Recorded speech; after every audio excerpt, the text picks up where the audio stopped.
So what we've got to do is make that change in those standards. That's where the shifts happen. It doesn't happen any other place. And I'll give you a very simple example. If you want to know the difference in people's lives, it all comes down to what are the things that are must for you versus shoulds. So let me tell you this. We said to have an extraordinary life, you got to have an extraordinary psychology, right? Extraordinary psychology means you got to live in an extraordinary state. To be in an extraordinary state, you got to condition your nervous system, your body, your physiology and focus to be at their best. Do you agree with this? Yes or no? Then to do that, though, you can do that. Why doesn't everybody? Not because you can't. We all have the ability. It's because of our standards.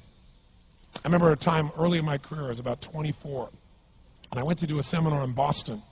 And in those days, a big seminar for me was like 125 people. It was a 3-day seminar, and we worked around the clock, and people made such extraordinary changes in their life. And at the end of it, I was feeling so fulfilled. I was thinking, my God, I'm 24, maybe 25 at the time, and I am so happy because I have found my mission in life.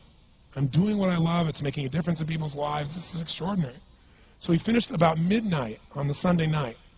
And around midnight, I'm still wound up, so I don't feel like going to bed.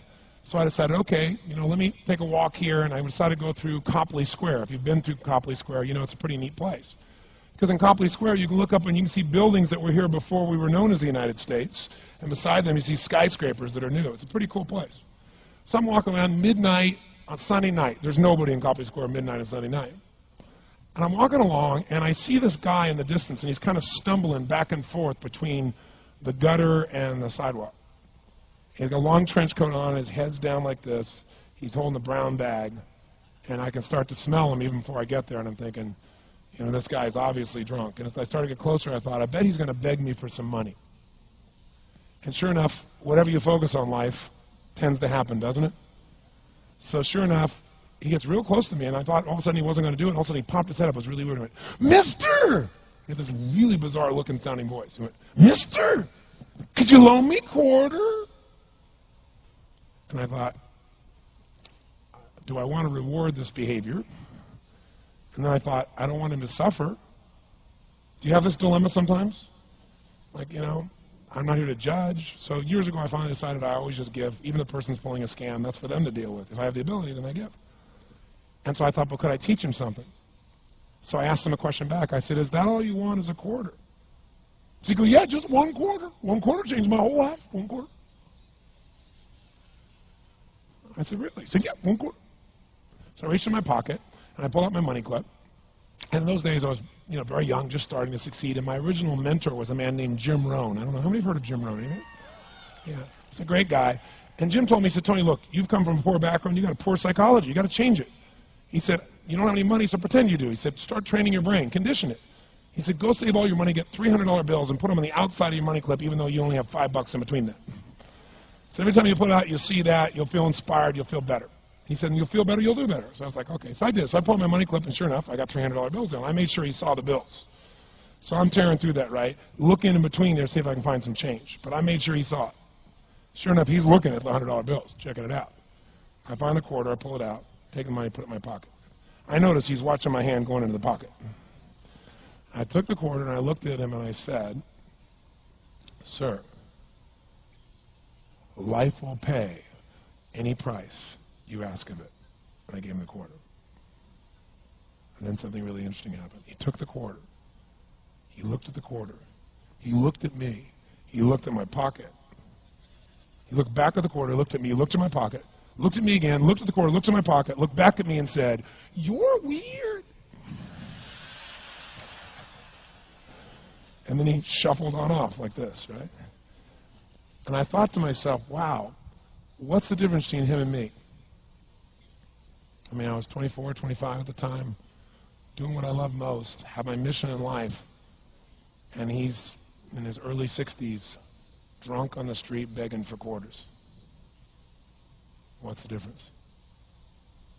And I thought, well, maybe God's blessed me because I'm such a good person. I thought, oh, and he's such a bad person, that's such bull. And I thought, wow, maybe the answer to that question is what I just told him. Life will pay whatever price you ask of it. But you know what's interesting? You got to ask intelligently. In the Bible it says, ask and you shall what? Yeah, pretty good formula. You ought to look into it. But you know what? It says, ask and you shall receive, but I'm sure it meant ask intelligently. I'm sure that's what God meant. I'm sure he didn't mean bitch and you will receive. Whine and you will receive. I don't think that was the instruction. Now, if you were going to ask intelligently, there might be 5 elements of that. Number one, you'd have to ask specifically, wouldn't you? You wouldn't ask in a general way. People do that all the time. They go, I want more money. Fine, here's $1, get out of here. Very often you're getting what you're asking for. You're just not aware of how general you're asking. Clarity is power. The more clear you are about exactly what it is you want, the more your brain knows how to get there. Your brain is a servo mechanism. It's like a bomb. Those bombs, those missiles, they have a servo mechanism. So if the target moves, it knows what the target is, it follows it. Your brain, when you condition it, knows exactly what to go for and it'll find a way to get there. Did you ever buy a certain outfit or a certain car and suddenly see that car outfit everywhere? How many of you have had that experience? Say, aye. How come that car outfit's everywhere? It always was everywhere, but now you notice it. And the reason is because there's a part of your brain called the reticular activating system, the RAS. That part of your brain determines what you notice and what you don't notice. Your brain spends most of its time trying to make sure you don't notice because you'll go crazy if you notice everything. But when you decide what's most important to you, your brain goes after it. Everyone I know who's successful builds what I call an RPM plan. An RPM is built on the metaphor that the way to get from where you are to where do you want to go to the fastest is you got to build power, like in a car, RPMs. And the R stands for they know the result they're after. They know what they want precisely. If you don't know exactly what you want or you let yourself get beyond that into something general, you're not going to achieve it. Clarity is power. You got to know the specific result you're after. What do you want? If you can't answer that question right now in your personal life, in your body, in your relationships, in your finances, in your spirituality, then you're not going to be as fulfilled as you want to be. Today we're going to have you answer one of those questions at least. The second part of it, you got to know P, why you're doing it. Because you know what? You may get a big goal. Somebody says, I want to make $1 billion. I want to bring peace to the earth. Why? Because as soon as you come up with a goal, all the obstacles show up. Unless you've got enough emotional drive to break through that, you're never going to discover what it really takes. So you got to get yourself past that. And the way to get past that is have enough reasons. Reasons come first, answers come second. This man did not know what he wanted. He did not have enough reasons. To ask intelligently, you got to ask specifically. To ask intelligently, you got to know why you want it, have enough drive to make it happen, enough juice to make it happen. If you don't have enough reasons, you will not make it happen. And the M is, what is your massive action plan? What is going to get you to actually fall through? Because the first plan's not going to work and the second plan's going to work, so you better have enough plans that if the first two don't work, you still got something else. Otherwise, you're going to be having excuses why it didn't work. So asking intelligently requires that. So if we're going to be extraordinary in our results, we've got to be in an extraordinary state. We've got to know what we want and we've got to go use it.